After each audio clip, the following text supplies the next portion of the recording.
Em certa ocasião, enquanto estava reunido com os elders da igreja, o profeta Joseph Smith declarou: "Tirem o livro de Mórmon e as revelações, e onde está nossa religião? Não temos nada." Meus queridos irmãos e irmãs, o milagroso surgimento do livro de Mórmon é o segundo marco fundamental do desdobramento da restauração do Evangelho de Jesus Cristo nesta dispensação, sucedendo à primeira visão. O livro de Mórmon é um testemunho do amor de Deus por seus filhos, do sacrifício expiatório divino e altruísta do Senhor Jesus Cristo e de seu triunfante ministério entre os nefitas logo após sua ressurreição. Ele também testifica que os remanescentes da casa de Israel se tornarão um por meio de sua obra nos últimos dias e que não foram rejeitados para sempre. Ao estudarmos sobre o surgimento desse sagrado livro de Escrituras nesses últimos dias, constatamos que todo esse processo foi milagroso, desde o profeta Joseph receber as placas de ouro de um santo anjo até sua tradução pelo dom e poder de Deus, sua proteção e sua publicação pela mão do Senhor. O despontar do livro de Mórmon teve início bem antes de Joseph Smith receber as placas de ouro das mãos do anjo Moroni. Profetas da antiguidade profetizaram sobre o advento desse livro sagrado em nossos dias.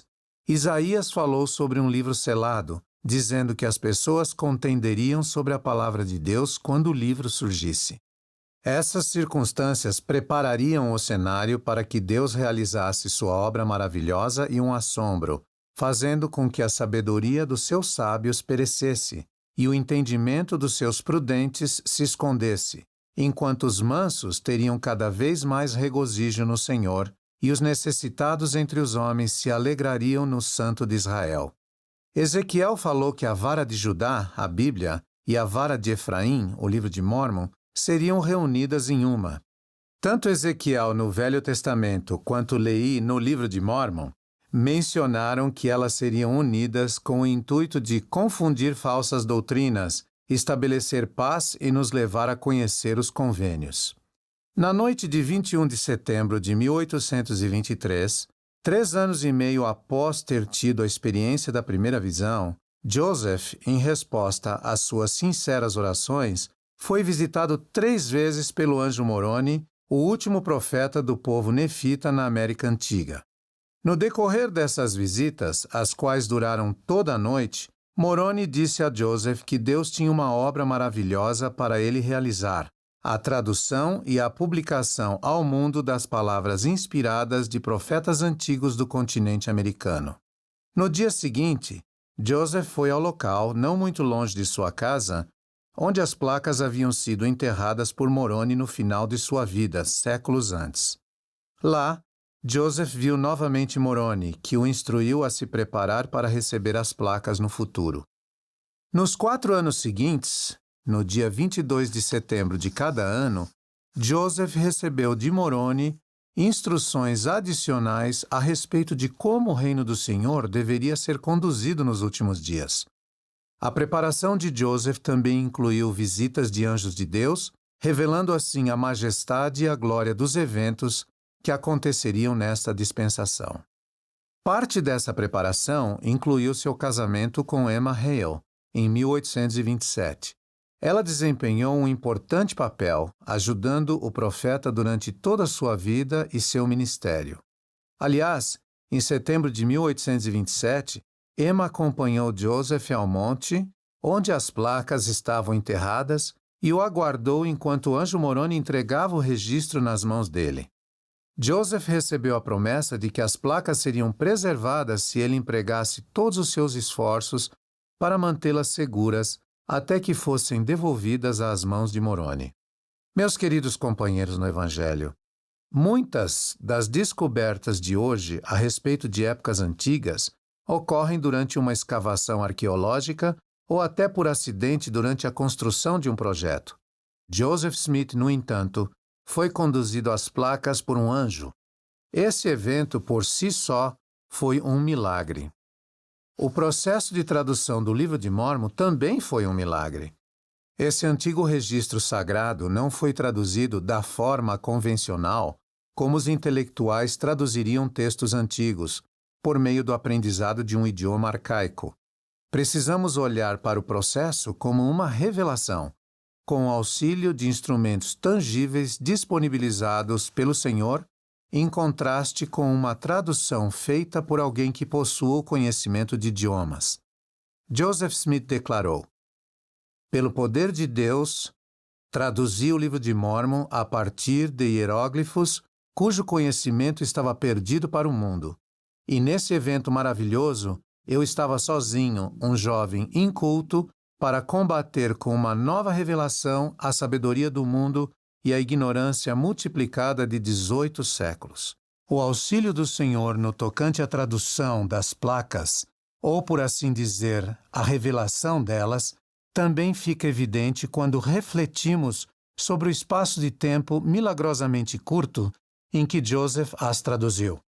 Os escreventes de Joseph testificaram do poder de Deus que foi manifestado enquanto participavam da tradução do livro de Mórmon. Oliver Cowdery disse certa vez: "Esses foram dias inesquecíveis. Ouvir o som de uma voz orientada pela inspiração do céu despertou neste peito a mais profunda gratidão. Dia após dia, continuei ininterruptamente a escrever o que saía de sua boca conforme ele traduzia o livro de Mórmon." Relatos históricos revelam que desde o momento em que Joseph Smith obteve as placas em 1827, houve diversas tentativas de roubá-las. Ele mencionou que foram empregados os mais tenazes esforços para tirarem as placas dele, e que todos os estratagemas possíveis foram usados com esse propósito. Joseph e Emma acabaram sendo forçados a se mudar de Manchester, Nova York, para Harmony, Pensilvânia, para que encontrassem um lugar seguro a fim de continuar o trabalho de tradução, longe de turbas e de indivíduos que desejavam roubar as placas. Conforme mencionado por um historiador, assim terminou a primeira e árdua etapa do encargo dado a Joseph de preservar as placas. No entanto, o registro estava a salvo. E em meio às dificuldades de preservá-lo, Joseph indubitavelmente havia aprendido muito a respeito dos caminhos de Deus e dos homens, o que lhe seria de grande valia no futuro. No decorrer da tradução do livro de Mórmon, Joseph ficou sabendo que o Senhor escolheria testemunhas para ver as placas. Isso cumpre aquilo que o próprio Senhor estabeleceu quando disse que pela boca de 2 ou 3 testemunhas, toda a palavra seria confirmada. Oliver Cowdery, David Whitmer e Martin Harris, que foram alguns dos companheiros iniciais de Joseph no estabelecimento da maravilhosa obra de Deus nessa dispensação, foram as primeiras testemunhas chamadas para prestar ao mundo um testemunho especial do livro de Mórmon. Eles testificaram que um anjo, vindo da presença do Senhor, mostrou-lhes o antigo registro e que viram as gravações nas placas. Eles também testificaram que ouviram do céu a voz de Deus, declarando que o registro havia sido traduzido pelo dom e poder de Deus. Eles foram, então, ordenados a testificar a respeito disso ao mundo inteiro. O Senhor milagrosamente chamou mais 8 testemunhas para ver as placas de ouro pessoalmente e para ser testemunhas especiais da veracidade e da divindade do livro de Mórmon. Eles testificaram que viram e cuidadosamente examinaram as placas e as gravações nelas feitas. Mesmo em meio a adversidades, perseguições e todo tipo de dificuldades, e mesmo com algumas dessas pessoas posteriormente hesitando em sua fé, essas 11 testemunhas escolhidas do livro de Mórmon nunca negaram seu testemunho de que viram as placas.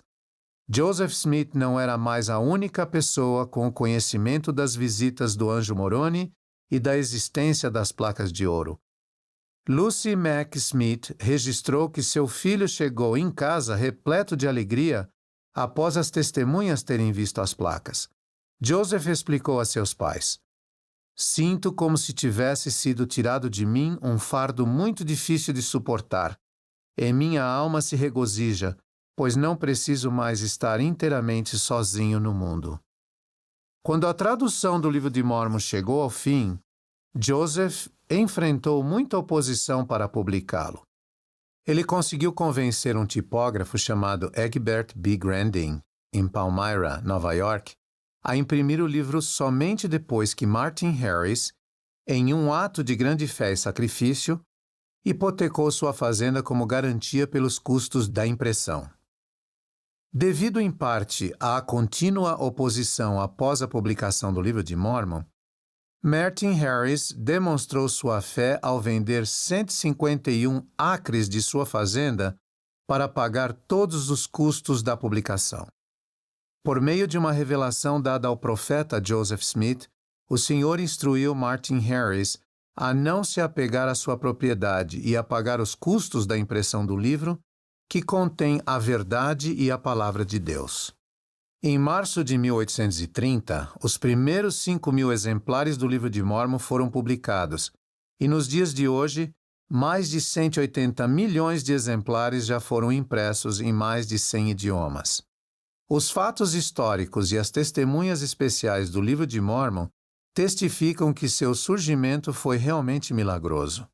No entanto, o poder desse livro não está alicerçado apenas em sua maravilhosa história, mas em sua mensagem poderosa e inigualável que mudou inúmeras vidas, incluindo a minha.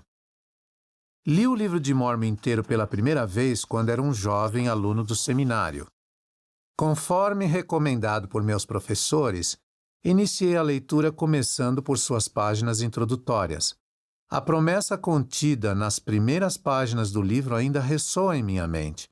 Pondere em seu coração e depois pergunte a Deus com fé, em nome de Cristo, se o livro é verdadeiro.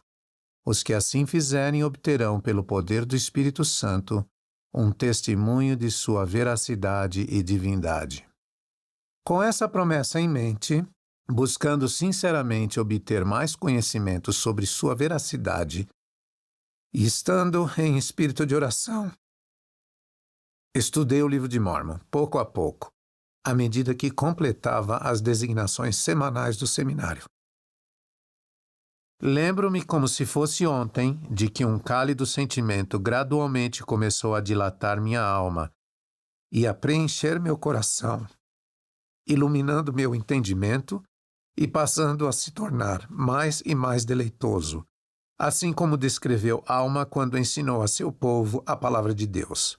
Através dessas preciosas experiências pessoais, o Livro de Mórmon realmente se tornou a pedra angular que sustém minha fé em Jesus Cristo e meu testemunho da doutrina de seu Evangelho. Ele se tornou um dos pilares que testifica a mim a respeito do divino sacrifício expiatório de Cristo. Ele tornou-se um escudo ao longo de minha vida contra as tentativas do adversário de enfraquecer minha fé e incutir descrença em minha mente, e me dá coragem para destemidamente declarar ao mundo meu testemunho a respeito do Salvador. Meus queridos amigos, recebi meu testemunho do Livro de Mórmon linha sobre linha, como um milagre em meu coração.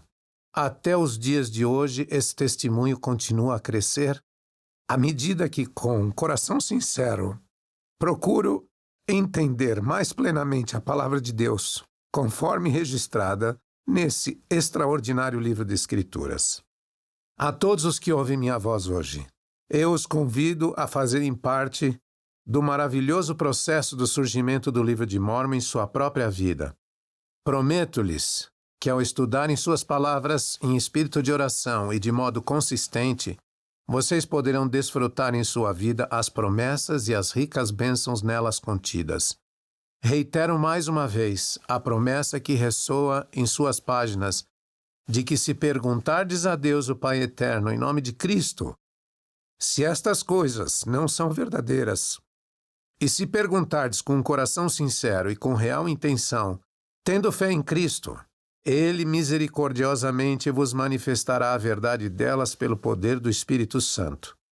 Asseguro a todos vocês que Ele lhes dará a resposta de uma maneira muito pessoal, assim como o fez comigo e com muitas outras pessoas em todo o mundo. Sua experiência será tão gloriosa e sagrada como foram as experiências de Joseph Smith, das primeiras testemunhas e de todas as pessoas que buscaram receber um testemunho da integridade e da credibilidade desse livro sagrado. Presto meu testemunho de que o livro de Mórmon é realmente a palavra de Deus. Testifico que esse registro sagrado expõe as doutrinas do Evangelho, delineia o plano de salvação e explica aos homens o que devem fazer para ganhar paz nesta vida e salvação eterna no mundo vindouro. Testifico que ele é o instrumento de Deus para levar a efeito a coligação de Israel em nossos dias e para conduzir as pessoas a conhecerem seu Filho Jesus Cristo. Testifico que Deus vive e que nos ama, e que seu Filho Jesus Cristo é o Salvador do mundo, a principal pedra de esquina de nossa religião. Digo essas coisas no sagrado nome de nosso Redentor, nosso Mestre e nosso Senhor, o próprio Jesus Cristo. Amém. The Book of Mormon is indeed the Word of God. I testify that this sacred record puts forth the doctrines of the gospel, outlines the plan of salvation, and tells men what they must do to gain peace in this life and eternal salvation in the life to come. I testify that the Book of Mormon is God's instrument to bring about the gathering of Israel in our day and to help people to come to know His Son, Jesus Christ. I testify that God lives and loves us, and His Son, Jesus Christ, is the Savior of the world, the chief cornerstone of our religion. I say these things in the sacred name of our Redeemer, our Master, and our Lord, even Jesus Christ. Amen. Amen.